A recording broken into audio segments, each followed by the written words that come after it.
साथियों, आज तक संघ के हर सरसंघ चालक ने समाज में भेदभाव और छुआछूत का विरोध किया है। गुरुजी न हिंदू पतितो भवेत की बात करते थे।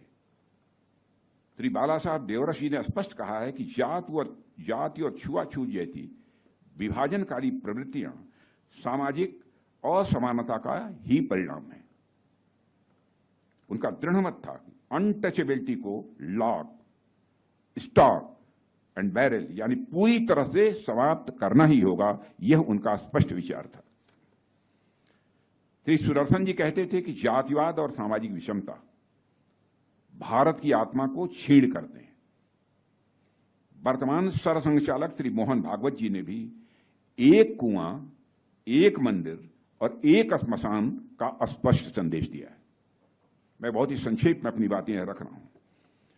साथियों, संघ ने हमेशा राष्ट्र प्रथम, सदैव प्रथम के भाव से कार्य किया है और इसी का परिणाम यह हुआ है कि आरएसएस दुनिया का सबसे बड़ा और आर्थिक रूप से आत्मनिर्भर स्वयंसेवी संगठन बन चुका है। लेकिन अभी हाल ही में कांग्रेस के एक बड़े नेता ये पूछ रहे थे कि आरएसएस रजिस्टर्ड क्यों नहीं है। ऐसी बातों का जवाब नहीं दिया जाना चाहिए, क्योंकि संविधान हर व्यक्ति को संगठन बनाने का अधिकार देता है।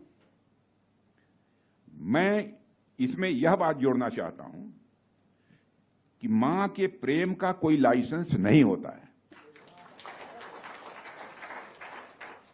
गुरु के संस्कार किसी सरकारी मुहर के मोहताज नहीं होते हैं। मां गंगा को बहने के लिए लाइसेंस नहीं चाहिए। सूर्य को प्रकाश देने के लिए रजिस्ट्रेशन की जरूरत नहीं होती है। इसी तरह आरएसएस वो सिविलाइजेशनल फोर्स है जिसे किसी सर्टिफिकेशन और वैलिडेशन की आवश्यकता नहीं है। संघ निरंतर सेवा धर्म परमः श्रेय की भावना के साथ कार्य कर रहा है और भविष्य में भी करता रहेगा। दुनिया की कोई ताकत इसे रोक नहीं सकती। साथियों, पूरी दुनिया में शायद ही ऐसा कोई संगठन हो जो इतने बड़े स्तर पर और इतने लंबे समय से लगातार कार्य कर रहा हो और उसमें आज तक विभाजन न हुआ। बड़े बड़े राजनीतिक पार्टियों को देखिए, बड़े बड़े संगठनों को देखिए, 15, 20, 25, 30 वर्ष के बाद ही उनमें कोई न कोई विभाजन हो जाता है। लेकिन 100 वर्षों से अधिक का समय गुजर गया, लेकिन आज तक राष्ट्रीय स्वयंसेवक संघ का कभी विभाजन हुआ ही नहीं। शायद किसी ने कभी कोई सोचा भी नहीं होगा। लेकिन आज तक आरएसएस में न कभी कोई विभाजन हुआ है, न ही कोई बिखराव हुआ है। और यह लीडरशिप क्वालिटी के साथ साथ उस मूल भावना का भी यह परिणाम है जो राष्ट्राय स्वाहा इदम राष्ट्राय इदम न मम की बात करती है। जो कुछ भी है राष्ट्र का है, मेरा कुछ नहीं है।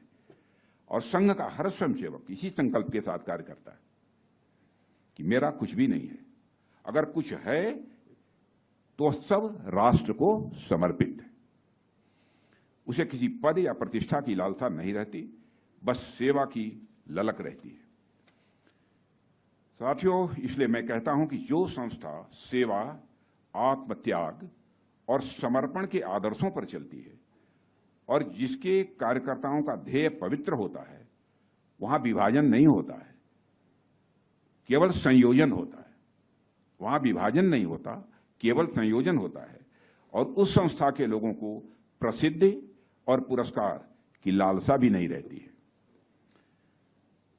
साथियों, अपने कार्यों का भी संघ अपने कार्यों का कभी भी कोई बखान करता हो ऐसा आपको देखने को नहीं मिला होगा। संघ का मूल संस्कार ही है प्रसिद्धि परांग मुक्ता, अर्थात कार्य करो लेकिन प्रसिद्धि की चिंता मत करो, प्रसिद्धि की इच्छा मत करो। आप सोचिए, जब शताब्दी वर्ष का उत्सव मनाने का समय आया तब भी आरएसएस ने यही कहा कि यह उत्सव से ज्यादा आत्ममंथन और आत्मचिंतन का अवसर है।